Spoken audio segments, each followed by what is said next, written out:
Assalamualaikum. Waalaikumsalam. Silakan masuk. Kalau boleh tahu namanya siapa ya? Nama saya Zahra. Oh, Zahra.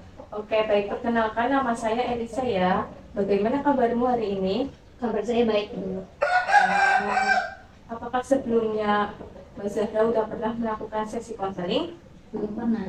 Oh, oke, baik. Jadi Ibu jelasin dulu ya. Ibu akan memberikan waktu selama 15 menit ke depan dan Ibu akan menjelaskan beberapa asas-asas dari konseling. Jadi asas-asas konseling adalah prinsip dasar yang menjadi landasan dalam praktik konseling. Nah, prinsip itu membantu konselor dalam memberikan layanan konseling yang efektif dan etis. Nah, berikut ada beberapa asas rahasia. Yang pertama, asas kerahasiaan, di mana konselor itu wajib menjaga kerahasiaan informasi yang diberikan oleh klien, kecuali jika ada situasi yang mengancam keselamatan klien atau orang lain. Yang kedua, ada asas penerimaan, di mana konselor harus menerima klien tanpa syarat dan menghargai klien apa adanya, tidak memandang klien dengan prasangka atau bias. Kemudian ada asas empati, di mana konselor harus mampu memahami dan merasakan apa yang dirasakan oleh klien sehingga klien merasa dimengerti dan didukung. Dan ada juga asas ketidakberpihakan, di mana konselor tidak boleh menghakimi atau memberikan penilaian moral terhadap klien. Konseling harus bisa bebas dari prasangka. Kemudian ada juga asas kesukarelaan, di mana proses konseling itu harus berdasarkan pada kesukarelaan klien dan klien harus datang atas kemauan sendiri, bukan karena paksaan. Yang keenam ada asas individualitas. Konselor harus bisa memahami bahwa setiap klien adalah unik dengan masalah dan kebutuhan yang berbeda. Pendekatan konseling juga harus disesuaikan dengan kebutuhan individual klien. Nah, yang ketujuh ada asas keseimbangan, di mana konselor itu perlu menjaga keseimbangan antara mendengarkan dan memberikan nasihat, serta antara mendukung dan mendorong klien untuk mandiri. Yang kedelapan itu ada asas keterlibatan aktif, di mana klien harus dilibatkan secara aktif dalam proses konseling. Terutama konselor bertindak sebagai fasilitator untuk membantu menemukan solusi bagi masalahnya sendiri. Kesembilan, ada asas profesionalitas, di mana konselor harus bertindak profesional, mematuhi kode etik profesi, dan terus mengembangkan kompetensinya melalui pendidikan dan pelatihan berkelanjutan. Terakhir, ada asas kesabaran, di mana proses konseling seringkali memerlukan waktu. Konselor harus sabar dan memberikan waktu yang cukup bagi klien untuk mengatasi masalah mereka. Nah, dengan memegang teguh asas-asas ini, konselor dapat memberikan layanan yang lebih efektif dan mendukung kesejahteraan klien secara keseluruhan. Bagaimana? Apakah sudah paham? Baik, Bu. Oke. Sepertinya di wajah Mbak Zahra ini ada masalah ya? Boleh diceritakan? Iya, betul. Saya sedang ada masalah. Kalau begitu boleh ceritakan kepada Ibu. Jadi begini, saya mengikuti suatu organisasi di kampus. Pada setiap pertemuan atau rapat yang diadakan oleh ketua organisasi untuk membahas suatu masalah atau suatu program kerja, saya seringkali ingin mengungkapkan pendapat saya tentang program kerja ataupun penyelesaiannya. Namun saya takut rapat hanya bisa mendengarkan dan melaksanakan tugas-tugas. Jadi begini, saya mengikuti suatu organisasi di kampus. Di setiap pertemuan atau rapat yang diadakan oleh ketua organisasi untuk membahas suatu permasalahan atau suatu program kerja, saya seringkali ingin mengungkapkan pendapat saya tentang program kerja tersebut, cara menyelesaikan, namun saya takut pendapat saya salah ataupun tidak diterima oleh ketua rapat. Jadi saya dalam setiap rapat hanya bisa mendengarkan dan melaksanakan tugas-tugas yang diberikan. Nah, kebetulan saya juga orang Sunda ya, Bu. Jadi kalau mereka ngomong pakai bahasa Jawa, saya juga nggak paham apa yang mereka omongin. Apa yang harus saya lakukan ya, Bu? Oh, mengenai hal itu, apakah kamu selalu mempersiapkan segala sesuatu tentang pendapat kamu secara matang? Ketika ketua organisasi memberitahu ada rapat tentang suatu hal, saya selalu mempersiapkan jalan keluar atau suatu program tersebut sebelum rapat dimulai. Bagus kalau begitu. Tapi kenapa kamu tidak mengungkapkan pendapatmu saat rapat? Saya merasa malu, gelisah, dan takut ketika mau mengungkapkannya pendapat saya, Bu. Lalu kenapa kamu melakukan organisasi tersebut? Apa tujuan kamu sebenarnya?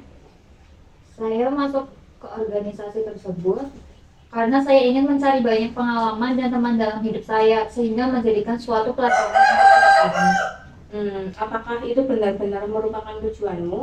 Kalau begitu bagus. Tapi kalau kamu terus diam di dalam organisasi itu dalam arti tidak berkembang, hanya mengikuti arus yang ada, kamu tidak akan mendapatkan apapun. Tentu saja saya tahu, Bu, namun saya bingung harus bagaimana memulainya. Setiap saya ingin berpendapat, pasti akan muncul rasa cemas dan takut terhadap pendapat yang saya mau diungkapkan.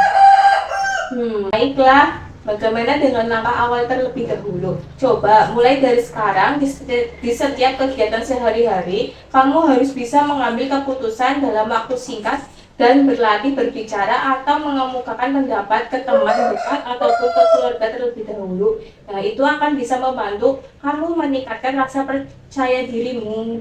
Namun jika saya salah berbicara bagaimana? Dan pengambilan keputusan dalam waktu singkat, keputusan saya salah dan berakibat tidak baik bagaimana? Setiap orang pasti melakukan kesalahan, bahkan melakukan kesalahan sampai beberapa kali, dan juga setiap pengambilan keputusan pasti ada akibatnya, entah itu baik ataupun buruk. Jadi tidak usah takut ke dalam hal itu, karena itu merupakan hal yang wajar saja. Baik, Bu. Saya akan mencoba langkah awal yang disarankan oleh Ibu tadi. Ya, silakan coba ya. Saya ingin tahu bagaimana perkembangan kamu besok. Iya, Bu, saya besok akan datang kemari untuk meminta saran Ibu lagi. Terima kasih, Bu, atas saran pertama ini. Ya, sama-sama. Iya, udah, Bu, saya mohon pamit dulu. Selamat siang, Bu. Siang. Nanti Assalamualaikum. Waalaikumsalam, silakan masuk. Zahra lagi. Bagaimana perkembanganmu hari ini? Apakah sudah melaksanakan yang ibu berikan kemarin? Ya, Bu, saya sudah melaksanakan saran Ibu yang berikan kepada saya. Terus bagaimana perasaan kamu sekarang? Apakah sudah membaik? Alhamdulillah membaik, Bu. Namun saya masih belum berani berpendapat di depan umum, Bu. Perasaan saya masih gelisah dan takut jika ingin berpendapat di depan umum. Kenapa? Kamu kan sudah mencoba berpendapat, tapi kenapa masih malu? Iya, kemarin saya sudah mencoba apa yang Ibu sarankan untuk berpendapat ke orang-orang terdekat dulu. Tapi kalau di setiap perkumpulan organisasi, kita kan tidak mengenal dekat semuanya ya, Bu. Jadi saya masih malu.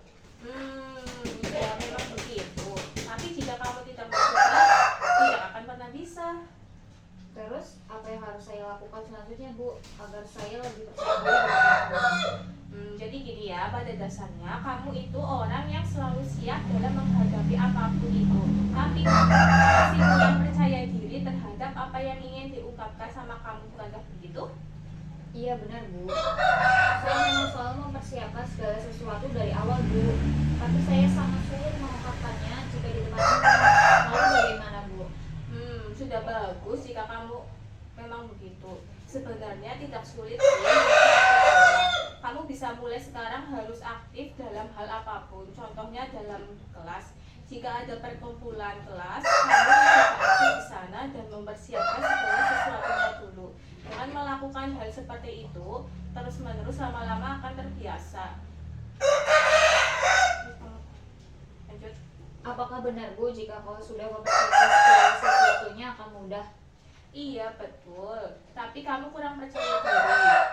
Jadi sekarang yang harus kamu lakukan itu selalu yakin atas kemampuan diri kamu. Meyakinkan bahwa kamu itu bisa. Semua orang pasti punya kelebihan dan kesalahan, dan setiap orang juga pasti mempunyai kesalahan. Jadi jangan takut salah percaya atau kemampuan diri sendiri. Oh, jadi begitu ya, Bu. Semua orang pasti dalam melakukan sesuatu bisa ada salahnya ya. Jadi jangan takut atas apa yang akan aku lakukan selagi itu positif kan, Bu? Iya betul, selagi itu benar dan positif, lakukanlah percaya diri ya.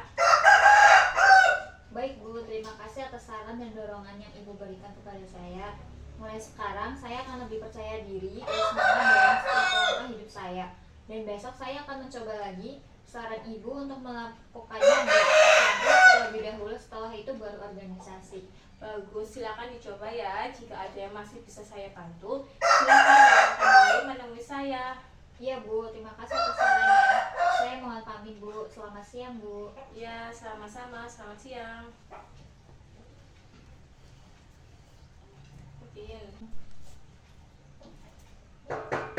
Assalamualaikum. Oh ya, waalaikumsalam. Silakan masuk. Bagaimana tentang masalahmu? Apakah sudah ada perubahan tentang diri kamu? Alhamdulillah ada sedikit perubahan yang terjadi, Bu. Apa maksud dari perkataan tentang sedikit? Sepertinya masih ada hal yang mengganjal dari di dalam dirimu. Iya, benar sekali, Bu. Dengan apa yang dikatakan Ibu itu memang benar. Lalu, hal apakah yang masih menyelimuti perasaanmu? Apakah kamu bisa menceritakan hal yang membuatmu resah? Begini, Bu, setelah saya menjalankan saran yang diberikan Ibu kemarin, setelah saya mencoba berbicara di depan kelas, saya mempunyai keinginan untuk mencoba berpendapat di rapat organisasi kemarin. Namun, apa yang terjadi membuat saya malu untuk berpendapat lagi, karena pada saat saya berpendapat, saya melakukan kesalahan dalam berbicara. Setelah itu, saya merasa malu dan minder terhadap teman-teman saya, hingga saya tidak berani muncul di tempat mereka lagi. Apa yang harus saya lakukan, Bu, atas kejadian ini? Oh, jadi begitu. Yang membuat kamu tambah gelisah pada hari ini? Iya, Bu, saya bingung harus melakukan apa nantinya. Apakah kamu udah yakin kemarin pada saat kamu mengungkapkan pendapat kamu sudah mempersiapkan dengan matang sehingga kamu terdorong dan yakin atas diri kamu? Belum, Bu. Saya hanya merasa ingin mencoba apakah saya bisa. Tapi setelah apa yang terjadi kemarin, saya merasa tidak ingin lagi berpendapat lagi. Jadi begini ya, setiap kita melakukan usaha untuk suatu tujuan, pasti ada kesalahan yang terjadi. Tapi kita sebagai manusia hendaknya terus mencoba dan berusaha agar setiap usaha yang kita akan lakukan itu tidak sia-sia. Seseorang yang sudah dikatakan ahli, pasti dalam perjalanan usahanya ada kegagalan yang terjadi, tapi mereka terus berusaha tanpa henti agar tujuannya tercapai. Nah, bisa itu karena biasa. Jadi gimana? Jadi intinya saya harus terus mencoba ya, Bu, walaupun saya sudah gagal di awal. Iya, betul sekali. Kamu harus tetap mencoba dan berusaha semaksimal mungkin. Kegagalan bukanlah akhir dari segalanya. Ambil hikmahnya saja. Belajar dari kegagalan akan membuat kamu lebih baik ke depannya. Iya, Bu, saya akan terus mencoba dan berusaha hingga saya nantinya berhasil dan mempersiapkan segala sesuatunya dari awal. Bagus kalau begitu. Saya yakin kamu bisa melakukannya. Kamu memiliki kemampuan lebih dari hal-hal itu dan bisa mengembangkan bakat kamu dengan maksimal. Dengan usaha yang tekun, saya yakin apa yang kamu inginkan kelak akan tercapai. Iya, Bu, terima kasih atas saran dan dorongan yang Ibu berikan kepada saya. Mulai sekarang, saya akan terus berusaha dan percaya diri agar apa yang saya inginkan, saya nantikan tercapai dan membuahkan hasil. Oke, baik. Sekarang bagaimana dengan perasaan kamu sekarang? Apakah sudah lebih baik dari sebelumnya? Sekarang saya merasa lebih baik dari sebelumnya, karena saya termotivasi oleh dorongan dan perkataan yang Ibu berikan kepada saya. Oke, terus apa yang kamu lakukan ke depannya dan pada langkah awal ini? Pertama, saya akan lakukan adalah saya akan mencoba lagi berpendapat di organisasi saya. Sebelum itu, saya harus mempersiapkan benar-benar dengan apa yang terjadi nantinya. Untuk kedepannya, saya ingin menjadi seseorang yang bisa terus berusaha dalam setiap usaha yang ingin dicapai walaupun terjadi kegagalan entah berapa kali. Saya akan tetap berusaha. Iya, itu bisa menjadi sebuah prinsip kamu ke depannya ya, untuk meningkatkan rasa percaya diri kamu atas kemampuan yang dimiliki oleh kamu. Iya Bu, setelah semua apa yang Ibu bicarakan, Ibu, sekarang saya bisa yakin atas kemampuan yang dimiliki saya untuk mencapai apa yang saya inginkan. Bagus sekali jika kamu sudah mempunyai pikiran seperti itu. Iya Bu, ini semua juga berkat Ibu. Kalau begitu, apakah masih ada yang ingin dibicarakan lagi? Saya kira cukup Bu, sekarang saya merasa lebih lega dan lebih baik. Oke, kalau begitu, sesi konseling pada siang hari ini diakhiri ya. Oh iya Bu, terima kasih atas semua yang telah Ibu berikan kepada saya.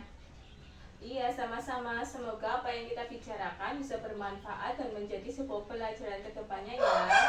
Iya Bu, terima kasih. Saya mohon pamit Bu, selamat siang. Iya, sama-sama. Siang.